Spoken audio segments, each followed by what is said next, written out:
출애굽기 33장 13절에서부터 17절까지.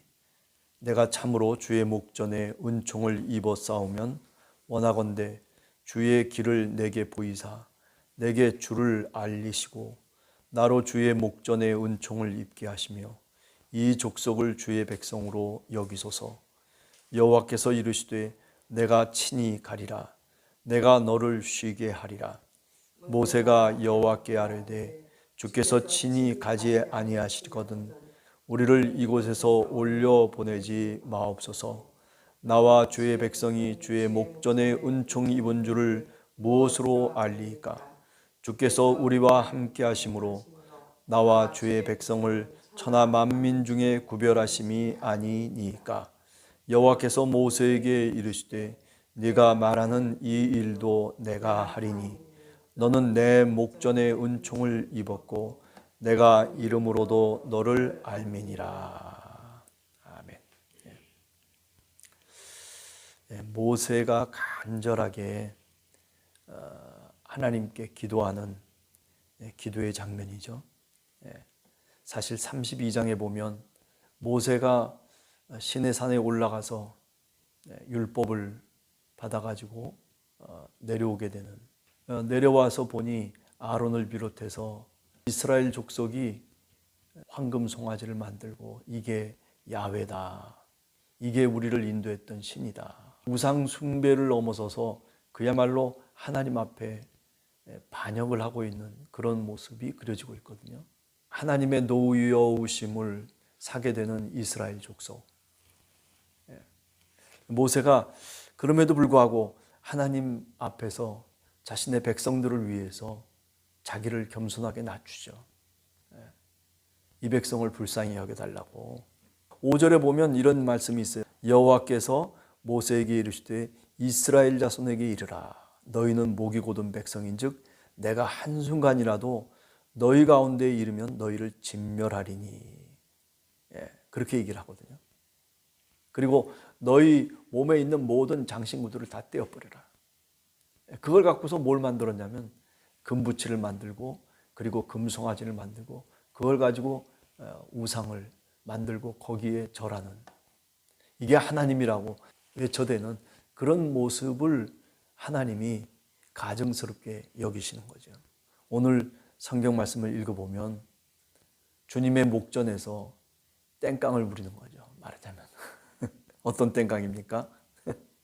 주님, 당신이 우리와 함께 동행해서 젖과 꿀이 흐르는 당신이 약속하신 그 땅으로 우리를 인도해 가십시오.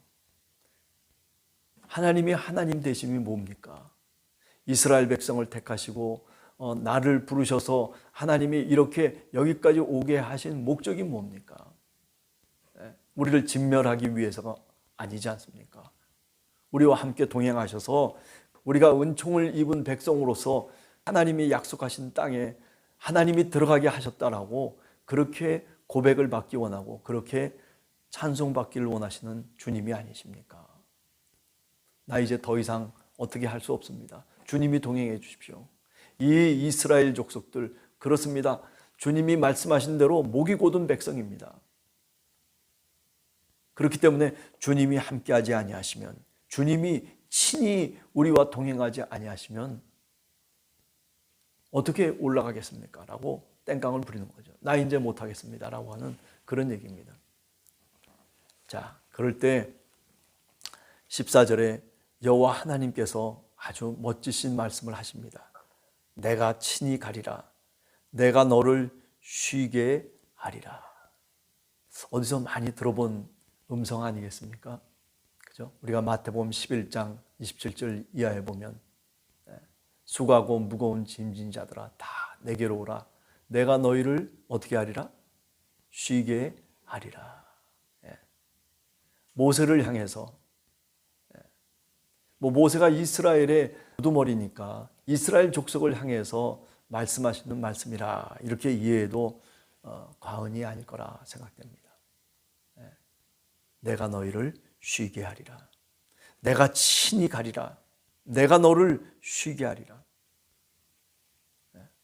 저는 이 말씀을 들으면서, 읽으면서 정말 마음속에 감격을 느낍니다. 그 수천 년 전에 이스라엘 백성들을 이끌어 가시는 하나님, 그 수많은 수고하고 무거운 짐을 지고 가고 있는 금부치를 모아다가 황금 송아지를 만들기도 하고, 그런가 하면 광야 생활 속에서 얼마나 하나님을 향해서 거역을 합니까? 뭐 먹을 게 없다, 물이 없다, 투정하고 그것과 싸우려고 하지는 않고 믿음 없이 그저 나아가는 이 이스라엘 족속.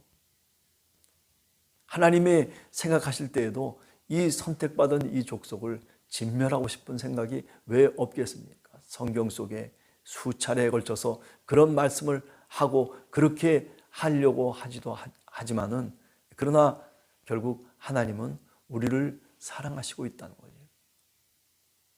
모세를 향해서 내가 그래 네 말대로 네가 말하는 그 기도에 내가 응답하겠다. 하나님이 마음을 고쳐먹으시는 거죠. 하나님께서 뭐 마음을 고쳐먹고 하나님이 어떻게 자신의 계획을 이렇게 저렇게 바꿀 수가 있습니까? 그러면 하나님입니까? 이런 질문을 할 수도 있음에도 불구하고, 그런 질문을 넘어서서 하나님의 사랑은 언제든지 자신의 계획을 바꾸시고 있다는 거죠. 그게 하나님의 사랑입니다. 오늘 우리들을 향해서도 마찬가지라고 생각해요. 하나님이 우리를 사랑하시기 때문에 참고 계시는 거죠. 하나님이 우리를 사랑하시기 때문에, 그죠? 우리를 향하신 하나님의 계획을 다시 우리들과 더불어서 함께 바꾸어 가시고, 그리고 하나님이 함께 동행해 가시는 거죠. 그래서 예수 그리스도가 이 땅에 오셔서 바로 이런 하나님의 모습을 그대로 보여주시는 겁니다. 사람의 몸을 입고 이 땅에 오셔서 인간이 가고자 하는 그 길로 가는 거죠. 지혜도 없고 어리석은 세상의 모습들 속에서도 하나님의 뜻이 무엇인지를, 하나님이 우리와 함께 같이 가시는 그 길이 어디인지를 우리들에게 가르쳐 주시고, 그 길에서 우리를 구원으로 이끌어 가시는 거죠. 여호와께서 이르시되 내가 친히 가리라, 내가 너를 쉬게 하리라. 오늘 하루를 시작하면서 이 말씀 붙잡고 하루를 시작했으면 좋겠다 생각합니다.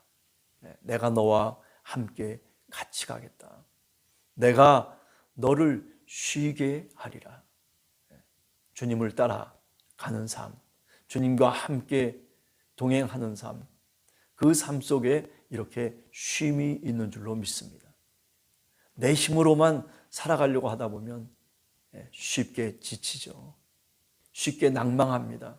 내 힘으로만 살려고 하다 보면 바둥바둥 거리다가 결국 먼 길을 여행하지 못하고 그 자리에서 뱅뱅 도는 하루살이처럼 그렇게 살다가 끝나는 거죠. 그러나 주님과 함께 동행하면, 주님의 말씀에 순종하고 주님의 뜻을 따라서 함께 손을 잡고 우리의 인생의 길을 가게 되면, 주님이 친히 우리와 함께 가주시면 그 가는 그 길이 어려운 힘든 수고의 길이 아니라 오히려 이렇게 쉬게 하리라. 언제든지 쉴 수 있고 언제든지 내 짐을 주님께 내려놓고 주님이 내 짐을 지어주시면서 우리와 함께 가시고 있다는 사실을 우리가 신앙으로 늘 고백할 수밖에 없는 거죠. 여러분과 제가 오늘 하루 살아가면서 내가 친히 너와 함께 가겠다, 내가 너를 쉬게 하리라는 이 말씀 붙잡고 여러분들 마음이 쉼을 얻고 여러분들의 삶에 쉼이 있게 되기를 간절히 소원합니다. 기도하겠습니다.